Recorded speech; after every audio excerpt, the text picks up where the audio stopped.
Hello everyone. So welcome to Jaidev classes for JRF in political science. कैसे हैं आप सब friend? This is Meenakshi Singh और आज हम लोग यहाँ पर डिस्कस करेंगे कुछ important MCQs. So most expected MCQs मैं आप सभी को करा रही थी और मैंने आप लोगों को एक होमवर्क में क्वेश्चन भी दिया था। चलिए डिस्कस कर लेते हैं। तो ये असर्शन रीजन का क्वेश्चन था।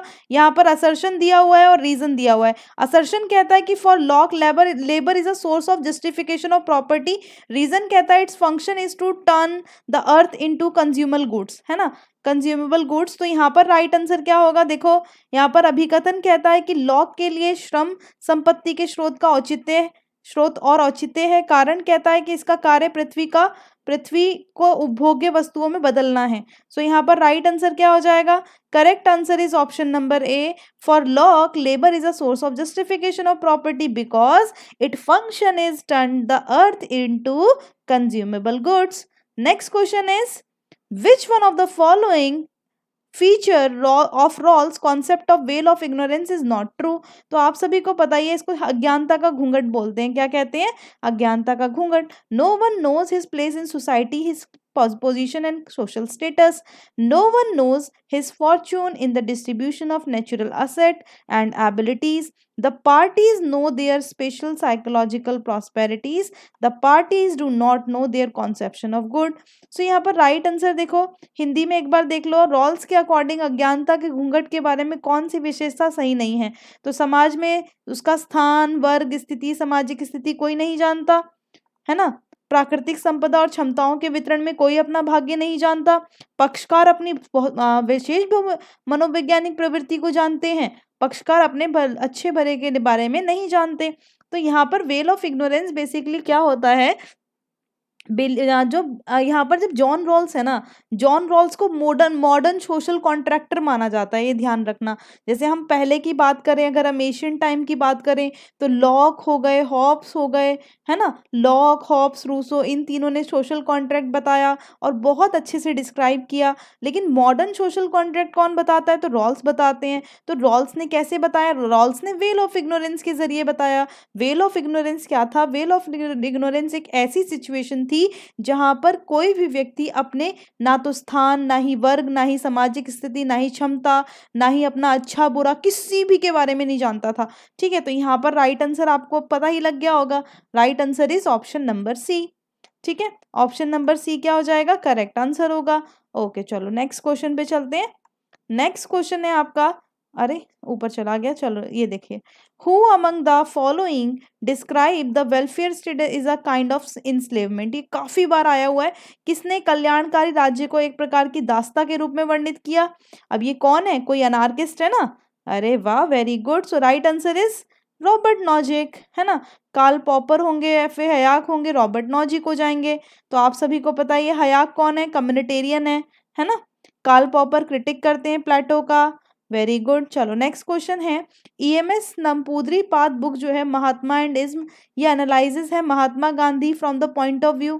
या जो ईएमएस नंबूदरी पाद की पुस्तक है महात्मा और इज्म, महात्मा गांधी की दृष्टि से विश्लेषण है सिंडिकलिज्म का, सोशलिज्म का, लिबरलिज्म का या मार्क्सिज्म का। So right answer is option number D, Marxism. ठीक है, यहाँ पर वो क्या करते हैं? मार्क्सिज्म को यहाँ पर इस एनालाइज किया है उन्होंने महात्मा गांधी के पॉइंट ऑफ व्यू से।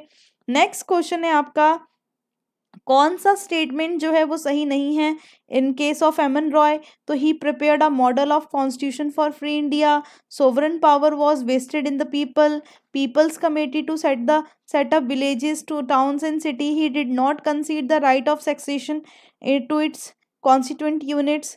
तो एमएन रॉय के मामले में कौन सा कथन सही नहीं है? उन्होंने मुक्त भारत के लिए मॉडल संविधान तैयार किया, संप्रभु सत्ता लोगों में निहित होनी थी, गांवों, कस्बों और शहरों में लोगों की समितियां गठित की जानी थी, उसने अपनी घटक इकाइयों को एकांत का अधिकार नहीं दिया। सो यहाँ पर राइट आंसर आपका, यहाँ पर ये नेगेटिव दे रखी है ना, क्योंकि उन्होंने अपनी घटक इकाइयों को एकांत का अधिकार दिया था ही, वो कंसीड करते हैं right of succession in constituent units.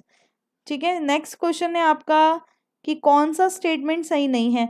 Traditional political theory qualitative होती है, बिहेवियरल पॉलिटिकल थ्योरी क्वांटिटेटिव होती है, post behavioural political theory quantitative और क्वालिटेटिव दोनों होती है, और पोस्ट बिहेवियरल पॉलिटिकल थ्योरी एक एथनोसेंट्रिक फोकस करती है स्पेशली वेस्टर्न डेमोक्रेसीज पर। हिंदी में देख लो, निम्नलिखित में से कौन सा कथन सत्य नहीं है। पारंपरिक राजनीतिक सिद्धांत गुणात्मक है, व्यवहारिक राजनीतिक सिद्धांत मात्रात्मक है, उत्तर व्यवहारिक राजनीतिक सिद्धांत गुणात्मक मात्रात्मक दोनों हैं, और उत्तर व्यवहारिक राजनीति सिद्धांत जातीय और विशेष रूप से पश्चिमी लोकतंत्रों पर आधारित है। सो राइट आंसर यहाँ पर देखो क्या पूछा है कि नॉट ट्रू। तो पोस्ट बिहेवियरल थ्योरी से कौन जुड़ा हुआ है, डेविड ईस्टन, है ना। तो ये एथनोसेंट्रिक है, फोकस स्पेशली वेस्टर्न डेमोक्रेसीज पर करता है, तो ये रॉन्ग दिया हुआ है, ठीक है। तो ये ध्यान रखना। उसके बाद नेक्स्ट क्वेश्चन है कि कौन एम्फेसाइज करता है प्रोसीड्यूरल थ्योरी ऑफ डेमोक्रेसी पर, हाईलाइट करता है 3 क्राइटेरिया को। तो किसने लोकतंत्र के प्रक्रियात्मक सिद्धांत के 3 मानदंडों को रेखांकित करने पर जोर दिया था, ठीक है। तो प्रोसीड्यूरल थ्योरी ऑफ डेमोक्रेसी में जो 3 क्राइटेरिया बताए थे, आप लोगों को कमेंट बॉक्स में लिखने हैं, जो भी बच्चे जानते हैं, ठीक है। नेक्स्ट क्लास में हम लोग मिलेंगे, तब मैं आप लोगों को प्रोसीड्यूरल थ्योरी ऑफ डेमोक्रेसी के जो 3 क्राइटेरिया थे वो हम डिस्कस करेंगे, ठीक है। इसका राइट आंसर क्या होगा, इसका राइट आंसर होगा रॉबर्ट डेहल। रॉबर्ट डेहल ने क्या किया, प्रोसीड्यूरल थ्योरी ऑफ डेमोक्रेसी में वो हाईलाइट करते हैं 3 क्राइटेरिया को। नेक्स्ट क्वेश्चन है which one of the following is not a formulation of max weber. तो इसका आंसर आप लोगों को कमेंट बॉक्स में करना है कि राइट आंसर इसका क्या होगा। तो rationality, functional differentiation and specialisation resulting in other order, harmony and efficiency, dominant authority based on belief and symbol in relation to ideal type, dominant authority is hierarchical and related to state and ruling class, rationalization and ideal typology method। तो यहाँ पर देखो निम्नलिखित में से कौन max weber का निरूपण नहीं है। तो तर्कसंगत, कार्यात्मक भेदभाव और विशेषज्ञता जिसके परिणाम स्वरूप आदेश, सद्भाव और दक्षता होती है। आदर्श प्रकार के संबंध में मान्यताओं और प्रतीकों पर आधारित प्रमुख अधिकार पदानुक्रमित और राज्य और शासक वर्ग से संबंधित हैं। युक्तिकरण और आदर्श टाइपोलॉजी पद्धति। सो यहाँ पर राइट, अरे सॉरी मुझे आंसर नहीं दिखाना था, चलो कोई बात नहीं, मैं आपको नेक्स्ट क्वेश्चन देती हूँ, ठीक है। चलो कोई बात नहीं। तो यहाँ पर आप देखोगे इसका कौन सा फॉर्मुलेशन नहीं है। देखो उन्होंने रैशनैलिटी को बताया, फंक्शनल डिफरेंशिएशन को बताते हैं, है ना, हार्मनी, एफिशिएंसी सब बताया था। डोमिनेंट अथॉरिटी बेस्ड होती है बिलीफ एंड सिंबल्स पर, ये भी बताया था। रैशनलाइजेशन के बारे में बताते हैं, लेकिन क्या उन्होंने ये बताया कि डोमिनेंट अथॉरिटी हिरार्कियल होती है और रिलेटेड होती है स्टेट एंड रूलिंग क्लास से, तो ये नहीं है उनकी फॉर्मुलेशन। चलो ये आपके लिए होमवर्क है, ठीक है। कौन कहता है फेडरलिज्म रिक्वायर करता है people who desire union and must not desire unity. किसने कहा संघवाद के लिए ऐसे लोगों की आवश्यकता है जो संघ की इच्छा रखते हैं, जिन्हें एकता की इच्छा नहीं होनी चाहिए। चलिए thank you so much everyone. इसके साथ ही साथ daily plus and special classes हो रही है अनअकैडमी पे। सबसे पहले आपको हमारा टेलीग्राम चैनल ज्वाइन करना है। इस वीडियो के डिस्क्रिप्शन में जाइए, टेलीग्राम लिंक दिया हुआ है, क्लिक करिए लिंक पर और फटाफट से ज्वाइन कर लीजिए हमारे टेलीग्राम चैनल को। वहाँ पर इंपॉर्टेंट बुक्स हैं। इसके साथ साथ daily plus and special classes चल रही हैं और क्रैश कोर्स चल रहा है पॉलिटिकल साइंस पर 45 डेज का। स्पेशल क्लासेस 4 PM डेली होती हैं, डेली, ठीक है। तो जो भी स्टूडेंट आना चाहते हैं आ सकते हैं। अगर आप यूपी असिस्टेंट प्रोफेसर के लिए तैयारी कर रहे हैं, 3 मंथ का कोर्स चल रहा है अनअकैडमी पे। 45 डेज का क्रैश कोर्स चल रहा है पॉलिटिकल साइंस पर, ठीक है। इसके लिए भी आप सब आ सकते हो। Practice until you master it, तो वीकली फुल मॉक टेस्ट होते हैं सब्सक्रिप्शन वाले स्टूडेंट को। संडे को बहुत ही अच्छा लेवल होता है इनका। Master net unit based test होते हैं MWF फ्री वाले बच्चों के लिए 7 PM, तो इनको आप ज्वाइन कर सकते हो। मेगा ऑफर चल रहा है 6 मंथ और 12 मंथ का सब्सक्रिप्शन लेने पर 2 महीने का बिल्कुल फ्री मिलेगा। 31 अगस्त तक ये है, ठीक है। प्लस सब्सक्रिप्शन आप ले सकते हो 1 month, 3 month, 6 month.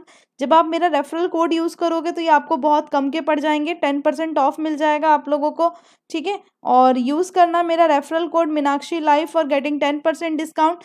Thank you so much everyone and bye bye to all. Thank you.